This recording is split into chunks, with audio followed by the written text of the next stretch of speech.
seven out of 10 deals, the amount of people that means have brought MuleSoft, now it's expanded, like you say, with RPA, with automation. What's that also going to mean for people's careers?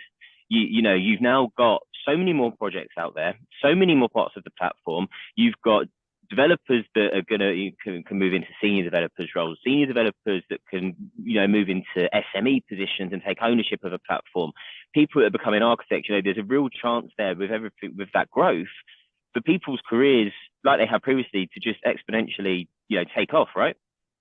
Without a doubt. And I think as well, the really exciting thing, Salesforce, if you look at Salesforce administration, for example, it's a very low barrier to entry, whereas MuleSoft traditionally was not. For MuleSoft development, you needed to be quite technical. Whereas now that we have, MuleSoft Composer, the barrier has been lowered significantly.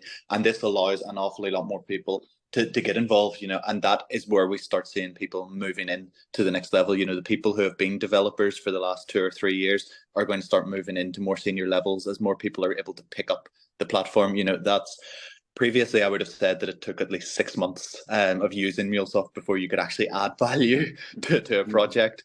With the likes of Composer and RPA, it's a couple of weeks and then you're adding value. And I think really it opens up the world of possibilities for people. I think people who have been involved in the ecosystem for any amount of time are going to see their careers really take off in the next few months, in the next few years. Yeah. I mean, probably the only thing I can add to that is that there's so many parts to MuleSoft, like you were alluding to, Adam, right? Like there's so many new things that are being added daily, and I'd love to hear Diane talk about this from a training perspective. But you can build your career over one thing, or over a part of that, right? Like I know Joey. You mentioned Joey. Joey is all in on hyper automation, which is great. And the other thing I love about all of those parts being together, Adam, under the same umbrella and under the same roof, is you're now kind of allowing the whole organization to really participate in API led and in integration, because or in innovation, right? Because you're no longer just I guess MuleSoft has always said, right? Hey, we're gonna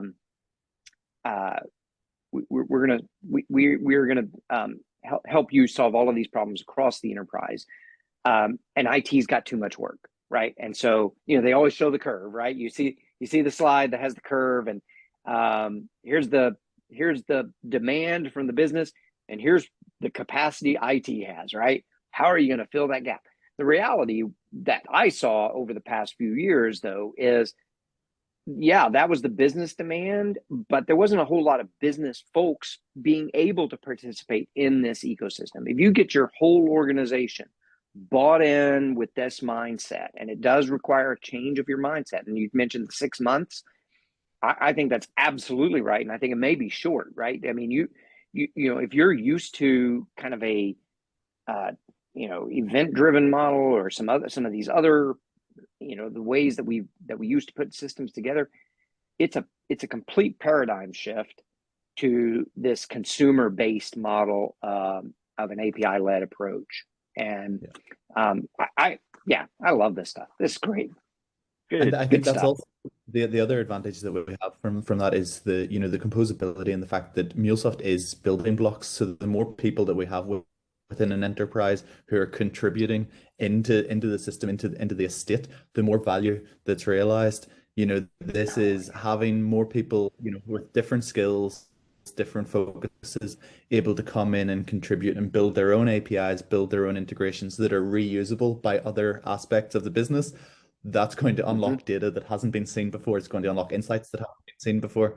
And I think businesses are really, really, really going to benefit from the growth of the ecosystem, from the growth of the platform, and from the integrations with Salesforce as well.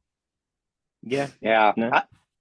I'm glad you brought that up too, because that reminds me that one of the things that I think is going to make RPA sticky this time, because the reality is RPA made a run at this 20, 30 years ago, right? Like I remember when RPA first kind of, some companies were first going out there and trying this stuff, and I sat in on demos and did some, work with, and they did this automation, and it was clunky. And once you did get it working, maybe it worked okay, but it was isolated.